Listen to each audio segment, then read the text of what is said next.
আসসালামু আলাইকুম। সবাই কেমন আছেন? কে কোন জেলা থেকে আমার ব্লগ দেখছেন জানাবেন। আপনাদের জেলায় কেমন ঠান্ডা পড়েছে? ঢাকায় সেরকম একটা ঠান্ডা পড়েনি। ভোরের দিকে একটু বাতাস লাগে, হয়তো কাঁথা গায়ে দেওয়া লাগতে পারে। এমনিতে আমাদের ফ্যান চালানোই থাকে। হ্যাঁ, কমে দেওয়া থাকে, 0 অথবা 1 এ দেওয়া থাকে। সারাদিন শেষে যে চাটা পান করা হয় সেটা সকালে কেন পান করা হচ্ছে সেই রহস্য বলছি। ঠান্ডা লেগে গিয়েছে আর কিছুই না। পানির যেহেতু কিছুটা কাজ থাকে আমার রাতের বেলা, তো ইদানিং বেশিরভাগ যেহেতু ওই টাইমটাতে 10টা-11টার পরে একটু ঠান্ডা ঠান্ডা ওয়েদার থাকে, তার মাঝে পানি ধরা পড়ে, তাই একটু ঠান্ডা। একটু রেডি হয়ে নিলাম। হাজব্যান্ডের ইবিএলে কিছুটা স্কাই কয়েন জমা পড়েছিল, তো বললো চলো শপিং করে আসি। ইবিএলের আন্ডারেই ওরা কিছু ফিক্স কিছু ব্র্যান্ডের ক্ষেত্রেই শুধুমাত্র তাদের কয়েন ভাঙানোর ফ্যাসিলিটিসটা দিয়ে থাকে। তো তার মাঝে আমাদের জাস্ট টেস্টি ট্রিটটাই ভালো লেগেছিলো। টেস্টি ট্রিটে যেহেতু সব ফুড আইটেম, কিছু করার নাই, তারপরেও গেলাম। কিছু বেশিরভাগ ড্রাই খাবার নেওয়ার চেষ্টা করেছি, কারণ যতটাই এমন খাবার যদি আনি যে খুব জলদি নষ্ট হয়ে যাবে, সেক্ষেত্রে সেটা খেয়ে শেষ করারও তো একটা ব্যাপার আছে। বেশিরভাগ আমরা একটু শুকনো খাবার আনার চেষ্টা করেছি। মিষ্টি নিয়েছিলাম 2 ধরনের, একটা চমচম নিয়েছিলাম, আরেকটা গোলাপ জামুন নিয়েছিলাম। গোলাপ জামুনটা আমার হাজব্যান্ডের ফেভারিট বেশি। আমার মোটামুটি সব ধরনের মিষ্টি আমি পছন্দ করি। সেরকম স্পেশাল বলতে গেলে শুধু রসমালাইটা ওদের সেরকম আমার ভালো লাগে না, তাই নিইনি।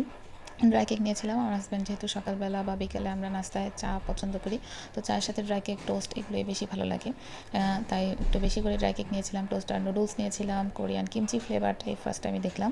কোরিয়ান র্যামেন যে ওরা বের করেছিল সেটা ভালো লেগেছিলো। কিমচি ফ্লেভারটা এখনও ট্রাই করিনি, ট্রাই করলে অবশ্যই আপনাদের সাথে শেয়ার করব। র্যামেনটা যেটা ছিল এক্সট্রা স্পাইসি, সেটা অনেক বেশি ঝাল ছিল না ইন্ডিয়ান র্যামেনগুলোর মতো বা কোরিয়ান র্যামেনগুলোর মতো। আমাদের দেশের মানে সহনীয় পর্যায়ের একটা ঝালই ছিল। এই তো একটা পমিগ্রানেটের জুস নিয়েছিলাম, একটা ঝাল চানাচুর নিয়েছিলাম। চানাচুরটা আমার একটু ঝাল যেটা সেটা পছন্দ। রং চা বানাবেন আদা দিয়ে মজা করে, এটা ট্রাই করে দেখতে পারেন। রং চা বানাবেন, তার সাথে একটা বাটিতে চানাচুর নিয়ে বসবেন, খুবই মজা লাগে। এবং এক সিপ চা আর একটু চানাচুর খুবই মজা লাগে খেতে, চেষ্টা করে দেখবেন। আর লাস্ট বাট নট দ্য লিস্ট, আমি অনেকগুলো দুধ নিয়েছিলাম, কারণ আমার রোজই চা খাওয়া হয় একবার দুবার তো অবশ্যই, তাই দুধটা একদম খুবই বেশি নেসেসারি, তাই একটু বেশি করেই নিয়েছিলাম। একটা জার কেক নিয়েছিলাম তখন খাওয়ার জন্য। কেন যেন আমার ইদানিং জার কেকের ফ্লেভারটা একদম মানে এই আইডিয়াটাই আমার ভালো লাগে না, যে একটুখানি কেক থাকবে আর অনেক অনেক বাটার ক্রিম দিয়ে তোমাকে মানে এটা কোনো কেকের টেস্ট পাওয়া যায় না আসলে। কেউ যদি খুব বেশি ক্রিম লাভার হয়ে থাকেন, বাটার ক্রিম লাভার, তাহলে আপনারা জার কেকটা অবশ্যই টেস্ট করতে পারেন। আমার নর্মাল সেই আদি আমলের কেকের স্টাইলটাই ভালো লাগে। কেকের পরিমাণও পর্যাপ্ত থাকবে এবং ক্রিমের পরিমাণও পর্যাপ্ত থাকবে।